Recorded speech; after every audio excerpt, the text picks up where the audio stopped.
Hey guys, welcome back to Cooking with Earl. This is my cooking show. You're in my kitchen. Today I got some amazing porterhouse bone-in pork chops from Savory Butcher. Now we're going to cook them together using one of my favorite recipes, and I want to talk to you about a couple little tricks that I use when I'm cooking pork chops. A lot of people like to season their flour, take and add a whole bunch of seasonings and stuff in here, but the problem is it gets mixed in and you end up wasting a lot of seasoning.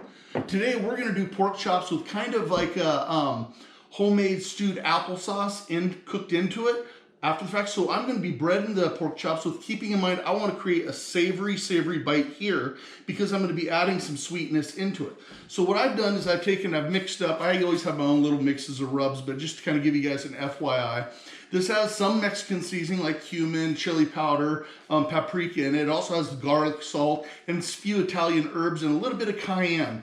I'm just going to take and season my pork chops first. Well, you can see some of these big chunks coming out. I like to use some of the heartier seasonings, but I always want to make sure I get it on this fat cap as much as I can. And I'm going to show you a little trick because you can see some of the seasoning getting spread out. But I'm going to show you a little trick that I use there. You notice that some of the seasoning's hitting the cutting board. Well, I just take that and I find my edges and I roll it right over there. Now I've got lots of seasoning onto my fat cap. So we're gonna take and roll this, and you can feel that bone. It runs right here, just like this. And you got the pork tenderloin portion, and then you've got the strip portion right here. So these aren't really overly wet pork chops. I took and I patted them dry after thawing them. I've got a good amount of seasoning on there. And we're gonna take and we're gonna just hit it in flour first. We're gonna get flour all over this, on the edges, just like that. And we're gonna set it back up here for a second. And I'll flour this one here. This is gonna provide me my base. Now what I've done is I've taken and I've mixed a wash.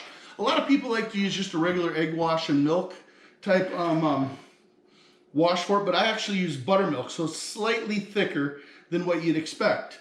But because I've already got my pork chops dredged in flour, I want to add a little bit more of a crispiness to it. So I'm going to come over here and I've got the corn flakes sitting right here, and I'm going to get rid of some of the flour and I'm going to add corn flakes into it. This is just going to give it a little bit of sweetness on the crust, and we're going to change the bite of it. So I'm going to dump a little bit of the flour, about half of it, and then over the top I'm just going to add some corn flakes. Just about like that. Now we're going to take our pork chop, we're going to run it into the buttermilk egg wash, making sure that we get it coated all the way around. Man, that looks good. Smells good too. We're going to set that there, just let it give it a little drip. The buttermilk has a tendency to hold on a little bit better, but that flour that I dredged it in first gives it the ability to create that surface so that I can get this extra coating on it. So we got our corn flakes going. I'm gonna make sure I get it over all the edges here. And we'll just kind of set it right on a plate here. A lot of people panic when it comes to cooking pork. They're worried that, oh my gosh, I'm gonna make it tough, or what temperature do I get it to? And I'm sure your mom at some point in life told you, hey, you know what? If you don't cook that pork enough, you're gonna get worms or whatever. My mom used to have all kinds of fun little things that she'd tell us kids. But it's a pretty universal concern for people when it comes to cooking pork. They're like, how much do I cook it? How do I cook it to where it's still tender? Especially a really nice cut like a porterhouse pork chop. Well, here's the answer, you guys. A meat thermometer and 150 degrees internal temperature. Make sure that you let it rest for about 3 to 4 minutes before you serve it. So I'm gonna rinse my hands real quick.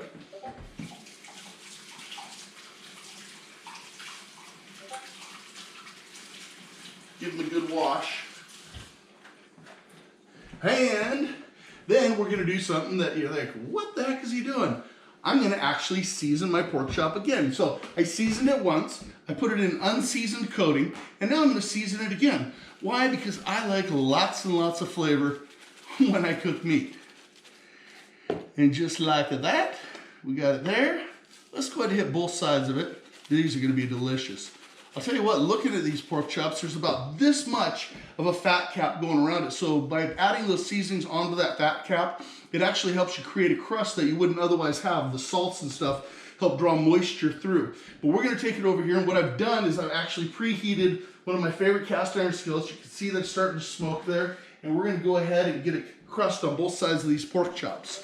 So we'll come over here to the skillet and we'll get her started. Now I've added just a little bit of canola oil in here, into the skillet. Not a tremendous amount, but I want to make sure that I'm getting some coating coming up to the side of the pork chops, and I want to let it sit. I don't want to fuss with it. I want it to build and develop that crust. As I'm doing that, those seasonings are starting to draw into the pork chop.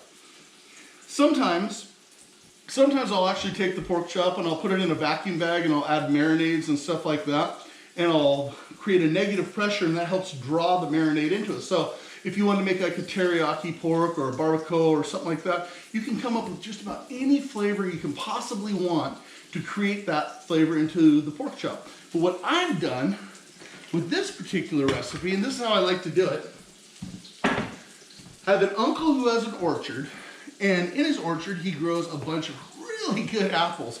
So I'm fortunate enough to get some great apples when that time harvest comes up, and I happen to get some of these Gala sweet apples. And these Galas are amazing. I love the texture, I love the sweetness, but all I did was core it, skin it, and chop it down finely, and I added a little bit of lime juice. That citrus will keep it from browning so much. And when we get to the point where we're turning this pork chop over because we've gotten a good crust on it, then we're going to take this empty space in the pan, and we're actually going to start reducing down the apples, and I'm going to show you exactly how we create that cast iron applesauce that we're going to put over the top of the pork chop. So let's take a peek over here. Just a little peek, and that has got the color that I want. So we're going to turn it. And you can see that it has this nice golden mahogany color, and you can actually tell because all skillets and all stovetops have a little bit of a hot spot. So you can see it's a little darker there than it is right there. But we're going to go ahead and give this one a turn. And again, now you can feel this on top of the pork chop, and you can actually feel and touch it with your spatula and see just how set up that crust is becoming. We'll slide this right about here and right about here, and then we're going to take our handy dandy meat thermometer, and this is just a regular meat thermometer. You can get them anywhere, but I set it on Fahrenheit because we're looking for 150 degrees, and we're going to come over here and we're just going to poke right down into the center of the pork chop here and see where we're at temperature-wise. And if you're looking, you can see that we're 138 degrees. You don't want to get all the way down to the pan or into the oil because you see as I pull it in and out how it changes. So we're going to check this one right here. Judge right about where center is.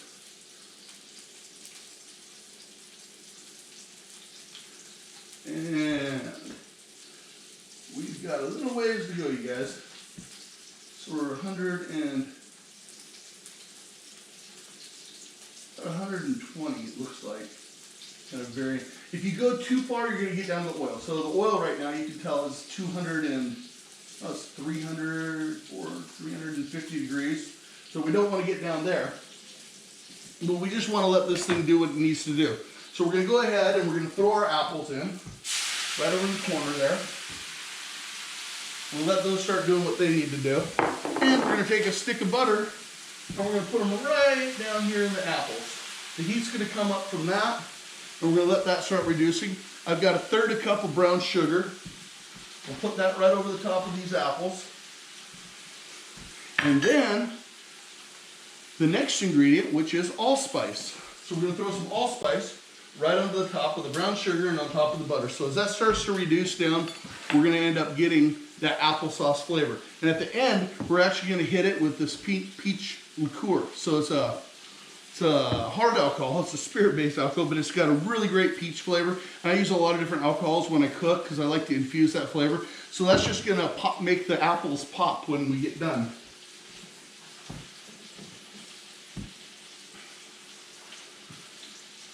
The butter's starting to melt down. See that? Awesome.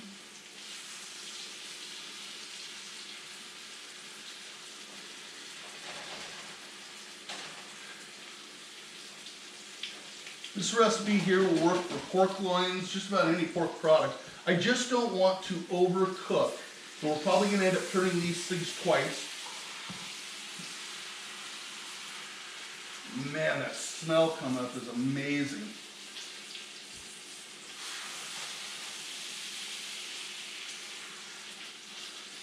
Turn these over. Let them do their thing. Let this butter start melting. This brown sugar start caramelizing with these apples. Super excited about this. All right, so while that sits there and does what it needs to do, it's probably going to take about 12 minutes to cook. We're not going to obviously throw all this into there. There will be some edits where we'll get you right towards the end here, and you'll be able to see how they turn out. All right, we are just about there, y'all. I've got that feeling. 142, 143, 44.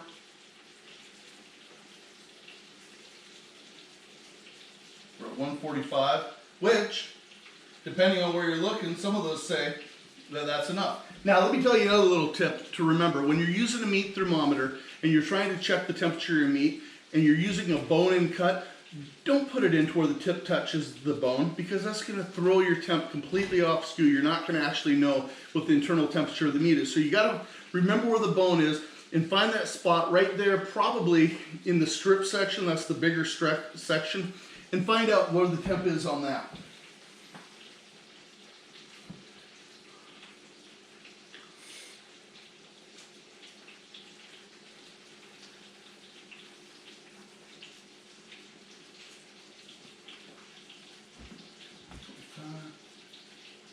Six.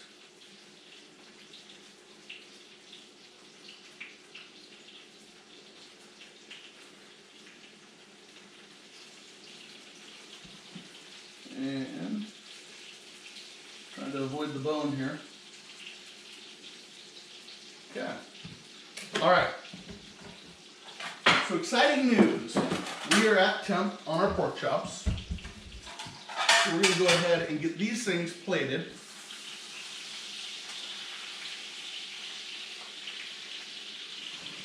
One pork chop. If you look at that, oh buddy, does that look good or what? Let's get one more going.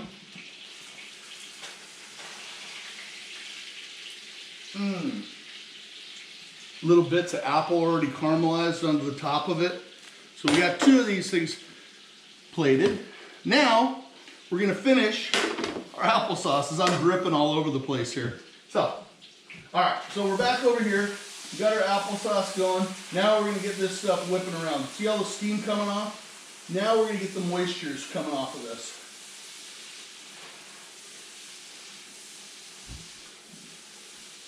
It's got all that nice butter in there, brown sugar. The more I stir this, the less liquid that we're seeing. So now I'm gonna hit it with just a little bit of Georgia peach. Georgia peach time. And we're not going to go crazy with it. Just enough to get her going. Now the alcohol is going to evaporate really, really quickly on here. But it's going to bring a really neat peach. Oh man. Oh, that smells so good.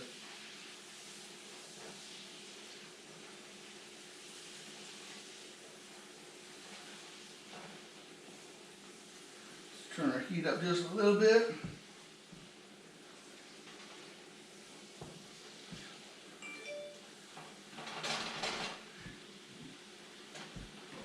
Cast iron is perfect when it comes to cooking these type of things because it holds so much heat in there. You end up not cooling down your pan and having to futz with a lot of your cook times and stuff like that. We are just about there, you guys. Anything worth doing is worth taking your time. Those apples are getting that nice brown color. You're getting that caramelization. Oh, buddy.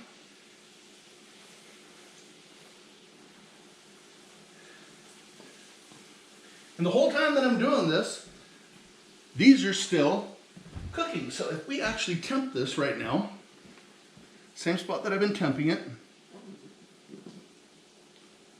Perfect, 153 degrees.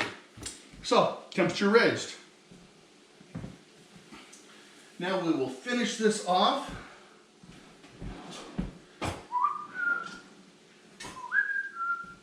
Let's see, what do I want to do? I think I'm going to go this route.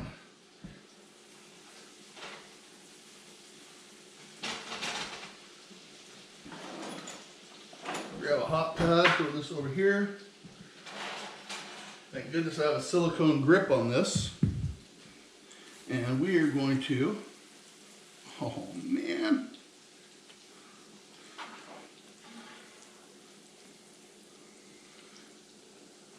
Take and load this thing up.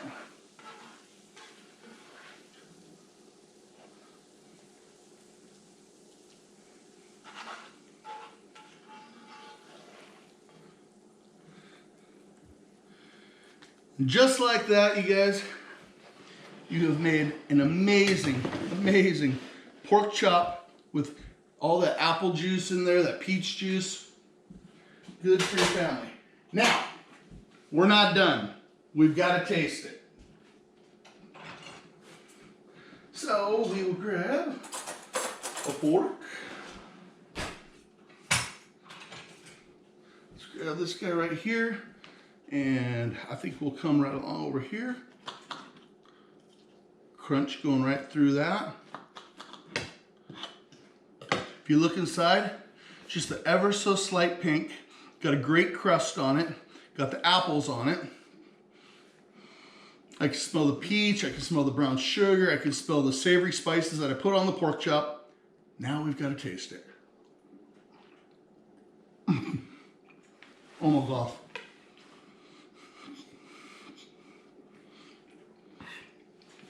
That is another level completely. Absolute another level completely. Wow.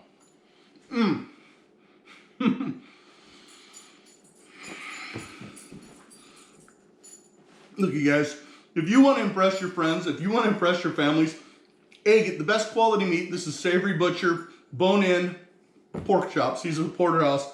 These are so good. I mean, ridiculously good. That's an understatement. These are amazing. This recipe is simple, easy to follow. I'm excited to eat these. I'm actually excited to get off camera because I can't wait to eat these. But this is Earl's Kitchen. Make sure you like and subscribe down below. We'll see you on the next cooking video, and I'll catch you next time. This is Earl. Thanks for watching.